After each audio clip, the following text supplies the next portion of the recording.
Hello everyone, कैसे हैं आप सभी। होप आप सभी अच्छे होंगे। आप सभी का वेलकम है हमारे YouTube channel the justice talk में। और जैसा कि आप हमारी सीरीज को देख रहे हैं, ये सीरीज BA-LLB फर्स्ट सेमेस्टर के स्टूडेंट के लिए है। साथ ही उन सभी स्टूडेंट के लिए है जिनका भी सब्जेक्ट जनरल इंग्लिश है और वो लॉ की तैयारी कर रहे हैं, लॉ के सेमेस्टर एग्जाम की तैयारी कर रहे हैं। हम पढ़ रहे हैं अपना यूनिट 1 जिसका नाम है वोकैबुलरी। हमें जानना है वन वर्ड सब्स्टिट्यूशन के बारे में। वन वर्ड सब्स्टिट्यूशन क्या होता है, इसके लॉ के रिगार्डिंग कितने एग्जाम्पल्स हैं, जितने भी इंपॉर्टेंट एग्जाम्पल्स हैं उन सभी को हम समझेंगे। लेकिन वन वर्ड सब्स्टिट्यूशन के टर्म्स को समझने से पहले ये समझना होगा कि आखिरकार वन वर्ड सब्स्टिट्यूशन होता क्या है। वन वर्ड सब्स्टिट्यूशन क्या होता है? One word substitution in general English means using a single word to replace a long phrase और group of words. Instead of using a long sentences, we use one word that give the same meaning. One word substitution का exact मतलब ये होता है कि जब हम किसी लंबे सेंटेंस को या हम ग्रुप ऑफ वर्ड्स की जगह सिर्फ एक सिंगल वर्ड का यूज करते हैं जिससे एक वही एग्जैक्ट टर्म निकलता है, तो उसे हम कहते हैं वन वर्ड सब्स्टिट्यूशन। अब इसी वन वर्ड सब्स्टिट्यूशन के जितने भी इंपॉर्टेंट टर्म्स हैं जो लॉ के पर्सपेक्टिव से बहुत ही इंपॉर्टेंट है, उन सभी को हम समझेंगे। हम बिल्कुल बेसिक से शुरू करते हैं। सबसे पहले हमारा है लीगल डाइसोल्यूशन ऑफ मैरिज। देखिए, लीगल डाइसोल्यूशन ऑफ मैरिज का मतलब ये होता है कि कानूनी तौर पर शादी को खत्म करना, या एक तरह से हम कह सकते हैं तलाक देना। अब इसी को हम सिंगल वर्ड में कहते हैं डाइवोर्स। ठीक है, यही बेसिकली वन वर्ड सब्स्टिट्यूशन बताना चाहता है कि कोई भी अगर एक लंबा सेंटेंस है तो उसका एग्जैक्ट मीनिंग जो होता है वो शॉर्ट में भी हो सकता है। लाइक लीगल डाइसोल्यूशन ऑफ मैरिज, जिसका मतलब होता है कि कानूनी तौर पर शादी को खत्म करना यानी कि तलाक देना, तो उसी को शॉर्ट में हम कहते हैं डाइवोर्स। तो ये हो जाएगा इसका वन वर्ड सब्स्टिट्यूशन। सेकेंड हमारा सेंटेंस है an officer for which no salary is paid. कहने का मतलब ऐसा ऑफिसर जिसके लिए कोई सैलरी या कोई पैसा नहीं मिलता, उसे हम कहते हैं हॉनरी। ठीक है, अब चाहे आप लंबा सेंटेंस बोले चाहे आप शॉर्ट सेंटेंस बोले, दोनों का एग्जैक्ट मीनिंग वही है, लेकिन हमको शॉर्ट में बताना है क्योंकि हमको वन वर्ड सब्स्टिट्यूशन में कन्वर्ट करना है। तो वन वर्ड सब्स्टिट्यूशन इसका ये बन जाएगा। साथ ही साथ बहुत सारे हैं, like a speech made for the first time, यानी कि किसी व्यक्ति द्वारा दी गई उसकी पहली स्पीच यानी कि भाषण, तो उसे कहते हैं मेडन स्पीच। फोर्थ हमारा है a person who is unable to pay his डेब्ट, यानी कि ऐसा व्यक्ति जो अपने कर्जे या उधार चुकाने में असमर्थ हो, तो उसे हम कहते हैं बैंकरप्ट। और हिंदी में इसको हम दिवालिया भी कहते हैं। जैसे आपने सुना होगा कि कंपनी दिवालिया हो गई, तो उसका मतलब वही होता है कि कोई भी हो जो उधार चुकाने में असमर्थ हो जाए, तो उसको हम कहते हैं बैंकरप्ट। फिफ्थ है ए पेपर रिटन बाय हैंड। ठीक है, ए पेपर रिटन बाय हैंड यानी कि हाथ से लिखा हुआ दस्तावेज, जिसको हम शॉर्ट में कहते हैं मैन्युस्क्रिप्ट।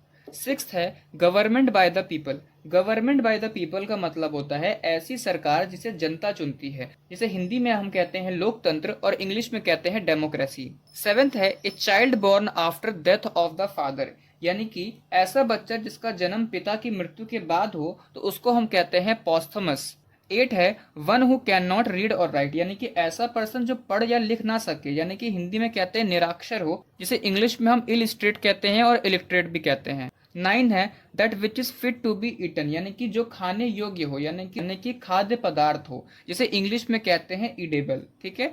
10th है one who look at the dark side of his life, यानी कि ऐसा व्यक्ति जो हर चीज का नकारात्मक या बुरा पहलू दिखाता है, जिसे हिंदी में हम कहते हैं निराशवादी और इंग्लिश में कहते हैं प्रिसिमिस्ट। 11 है one who is present everywhere, यानी कि जो हर जगह मौजूद हो, जिसे हिंदी में कहते हैं सर्वव्यापी और इंग्लिश में कहते हैं ओमनी प्रेजेंट।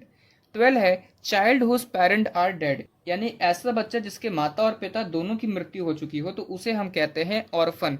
13 है होल्डिंग फर्म ओपिनियन, यानी कि पुराने और कठोर विचारों को मानने वाले, जिसे हिंदी में कहते हैं रूढ़िवादी और इंग्लिश में कहते हैं ऑर्थोडॉक्स। 14 है ए पर्सन हु एक्सप्लॉइट और डिपेंड ऑन अदर्स, यानी कि एक ऐसा व्यक्ति जो दूसरे पर निर्भर रहे या उनका शोषण करे, जिसे हिंदी में हम कहते हैं पराजीवी और इंग्लिश में कहते हैं पैरासाइट। 15 सेंटेंस हमारा है सक्सेशन थ्रू मैन, यानी एक ऐसी व्यवस्था जिसमें परिवार या समाज का मुख्य पुरुष होता है, जिसे हिंदी में कहते हैं पितृसत्तात्मक और इंग्लिश में कहते हैं पैट्रियार्की।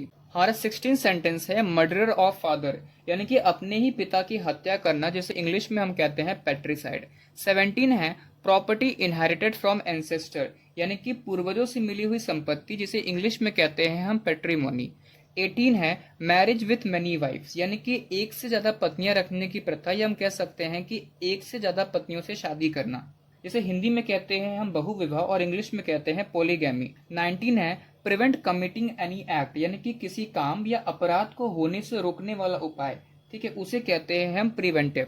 20 वर्ड है minimum number of person to transact a business, यानी कि मीटिंग या कार्रवाई शुरू करने के लिए सदस्यों की निर्धारित न्यूनतम संख्या, जैसे हिंदी में हम कहते हैं गणापूर्ति और इंग्लिश में कहते हैं क्वारम।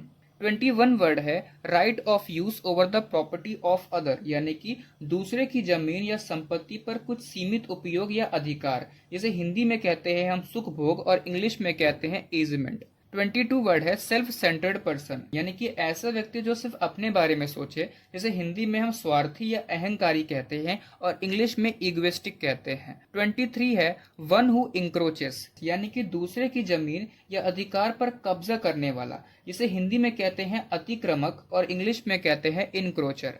24 है गेटिंग अवे और इवेडिंग कस्टडी, यानी कि पुलिस के कब्जे से भाग जाना, जिसको हम कहते हैं एस्केप। 25 है मर्डर ऑफ ह्यूमन बीइंग, यानी कि किसी इंसान की हत्या करना, जिसे हिंदी में कहते हैं मानव हत्या और इंग्लिश में कहते हैं होमिसाइड। 26 है कॉन्ट्रेरी टू लॉ, यानी कि जो कानून के खिलाफ हो, जिसे हिंदी में कहते हैं गैर कानूनी और इंग्लिश में कहते हैं इलीगल। 27 है प्रोहिबिटेड बाय लॉ, यानी कि कानून द्वारा पूरी तरह से प्रतिबंधित या निषेध और इंग्लिश में कहते हैं इलिसिट।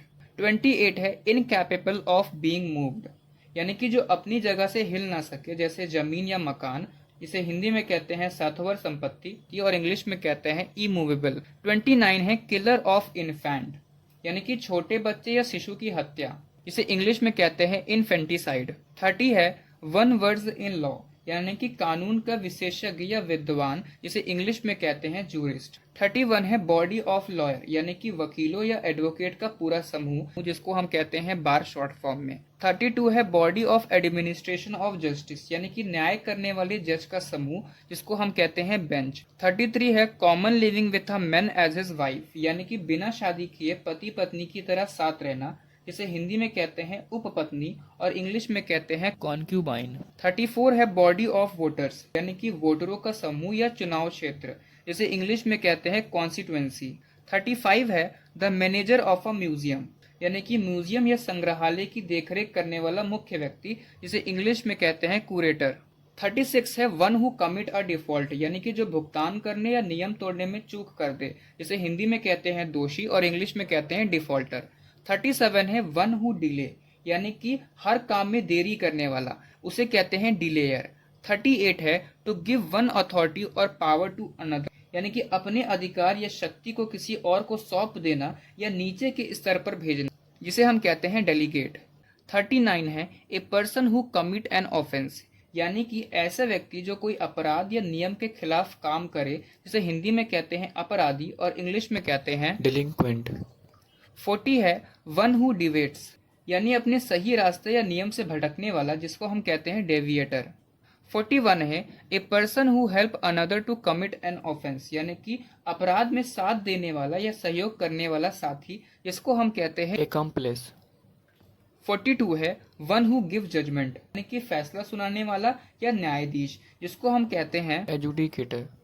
43 है टू इंक्रीज द ऑफेंस, यानी कि अपराध या स्थिति को और ज्यादा गंभीर या बुरा बना देना, जिसको हम कहते हैं एग्रावेट। 44 है one two home the property is transferred, यानी कि जिसे संपत्ति ट्रांसफर की गई हो, इसको हम कहते हैं एलिनी।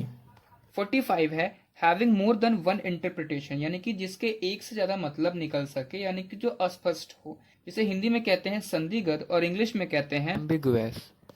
46 है अब्सेंस ऑफ गवर्नमेंट, यानी कि जहां कोई सरकार या कानून व्यवस्था ना हो, जिसे हिंदी में कहते हैं हम अराजकता और इंग्लिश में कहते हैं एनार्की। 47 है the person appointed by conflicting parties to settle a dispute, यानी कि दो पक्षों के बीच विवाद सुलझाने के लिए चुना गया मध्यस्थ, जिसको हम कहते हैं हिंदी में पंच और इंग्लिश में कहते हैं आर्बिट्रेटर। 48 है the person who does not believe in God, यानी कि जो भगवान में विश्वास ना रखे, जिसे हिंदी में कहते हैं नास्तिक और इंग्लिश में कहते हैं एथिस्ट। 49 है एक गैदरिंग ऑफ लिसनर, यानी कि सुनने वालों की भीड़, जिसे हम कहते हैं ऑडियंस। 50 है life history written by the person about himself, यानी कि जब कोई व्यक्ति खुद अपने जीवन की कहानी लिखे, जिसे हिंदी में कहते हैं आत्मकथा और इंग्लिश में कहते हैं ऑटोबायोग्राफी। 51 है एक्सेसिव ऑफिशियल रूटीन, यानी कि सरकारी काम में बहुत ज्यादा कानूनी और लंबा प्रोसेस होना, इसको हिंदी में कहते हैं लाल फीताशाही और इंग्लिश में कहते हैं रेड टैपिज्म। 52 है a super charge over other due, यानी कि टैक्स या फीस के ऊपर लगने वाला अतिरिक्त कर, जिसे हिंदी में कहते हैं अधिभर और इंग्लिश में कहते हैं सरचार्ज। 53 है believer in existence of God, यानी कि जो भगवान के होने में विश्वास रखता हो, जिसे हिंदी में कहते हैं आस्तिक और इंग्लिश में कहते हैं थीस्ट। 54 है one to whom a thing is sold, यानी कि जिसे कोई चीज बेची गई हो, जिसे हिंदी में कहते हैं क्रेता या खरीदार और इंग्लिश में कहते हैं वेंडी। 55 वर्ड है one under the care protection of a guardian, यानी कि ऐसा व्यक्ति जो किसी गार्जियन या संरक्षक की देखरेख में हो, जिसे हम कहते हैं वार्ड। 56 है a woman whose husband is dead, यानी कि ऐसी महिला जिसके पति की मृत्यु हो चुकी हो, जिसे हिंदी में कहते हैं विधवा और इंग्लिश में कहते हैं वीडो। 57 है the person who give evidence in court, यानी कि अदालत में गवाह देने वाला व्यक्ति, जिसे हिंदी में कहते हैं गवाह और इंग्लिश में कहते हैं विटनेस। 58 है द स्किल और art of engraving on would, यानी कि लकड़ी पर नक्काशी यानी कि इनग्रेविंग करने की कला, जिसे हम कहते हैं।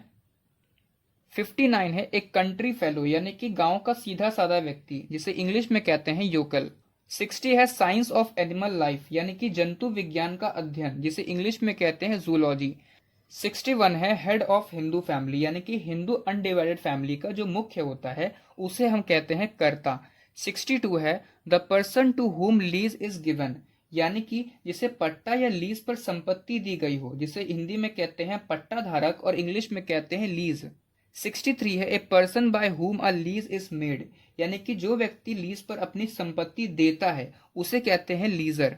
64 है वन हु ग्रांट लाइसेंस, यानी कि लाइसेंस देने वाला अधिकार, जिसको कहते हैं लाइसेंसर। 65 है one who is engage in a legal battle, यानी कि जो कानूनी मुकदमे या लड़ाई में शामिल हो, जिसे हिंदी में कहते हैं मुकदमेबाज और इंग्लिश में कहते हैं लिटिगेंट। 66 है the money receive by a Muslim woman as a consideration of marriage, यानी मुस्लिम विवाह के दौरान पत्नी को दी जाने वाली रकम, जिसको हम मेहर कहते हैं।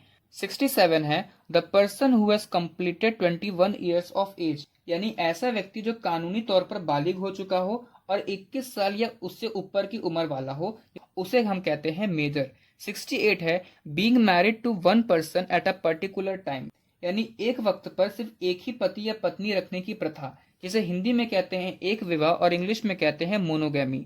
69 है ओपन टू ऑब्जेक्शन, यानी कि जिस पर आपत्ति या सवाल उठाया जा सके, जिसे हिंदी में कहते हैं आपत्तिजनक और इंग्लिश में कहते हैं ऑब्जेक्शनेबल। 70 है ए लिस्ट ऑफ बुक्स, यानी कि पुस्तकों की सूची या ग्रंथ सूची, जिसे इंग्लिश में कहते हैं बिब्लियोग्राफी।